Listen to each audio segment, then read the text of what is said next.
മാതൃകാപരമായിട്ടുള്ള പ്രവർത്തനങ്ങളാണ് നടന്നുകൊണ്ടിരിക്കുന്നത്. അധ്യാപകരുടെയും വിദ്യാർത്ഥികളുടെയും വിഷയങ്ങളുമായിട്ട് ബന്ധപ്പെട്ട് നിരന്തരം അതിൻ്റേതായിട്ടുള്ള പാതയിലാണ്, ലക്ഷ്യങ്ങൾക്ക് വേണ്ടിയിട്ടുള്ള ഉദ്യമത്തിലാണ്. അപ്പോൾ അതോടൊപ്പം തന്നെ സമൂഹത്തിൻ്റെ ഓരോ മേഖലയിലുള്ള ആളുകളെയും നമ്മൾ ചേർത്ത് പിടിക്കേണ്ടതാണ്. സമൂഹത്തിൻ്റെ പ്രധാനപ്പെട്ട അതിന് നേതൃത്വം കൊടുക്കേണ്ട ഒരു വിഭാഗമാണ് അധ്യാപകർ എന്നുള്ളത്.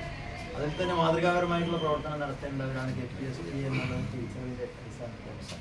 ഒരു കാര്യത്തിൽ നിന്ന് നമ്മൾ മാറി നിൽക്കുന്നില്ല, ഒരു പ്രവർത്തനത്തിൽ നിന്നും മാറി നിൽക്കുന്നില്ല. എപ്പോഴാണോ സമൂഹത്തിന് നമുക്ക് താങ്ങ് നൽകുന്നത് ആ സമയത്ത് നമ്മളെ ഹൃദയത്തോട് ചേർത്ത് പിടിച്ചുകൊണ്ട് സമൂഹത്തിലെ ഓരോ വിഭാഗത്തെയും നമ്മളോട് ചേർത്ത് പിടിച്ചുകൊണ്ട് നമുക്ക് മുന്നോട്ട് പോകാൻ സാധിച്ചിട്ടുണ്ട്.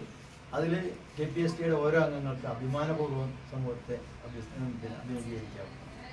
കാരണം ഇവിടെ പ്രളയം നടന്ന സമയത്താണ്, അതുപോലെ തന്നെ മറ്റ് കൊറോണ ബാധിച്ച ആ ഒരു സമയത്ത് നമ്മൾ എവിടെയൊക്കെയാണ് ചേർത്ത് നിർത്തലുകൾ ആവശ്യം ആ മേഖലകളിലൊക്കെ തന്നെ നമുക്ക് സാധിച്ചിട്ടുണ്ട്. വീട് നഷ്ടപ്പെട്ട ആളുകൾക്ക് പൊന്നാനിയിൽ ഉൾപ്പെടെയുള്ള മേഖലകളിലൊക്കെ തന്നെ വീട് നഷ്ടപ്പെട്ട ആളുകൾക്ക് വീട് വെച്ച് കൊടുക്കുന്നതിന് നമുക്ക് സാധിച്ചിട്ടുണ്ട്.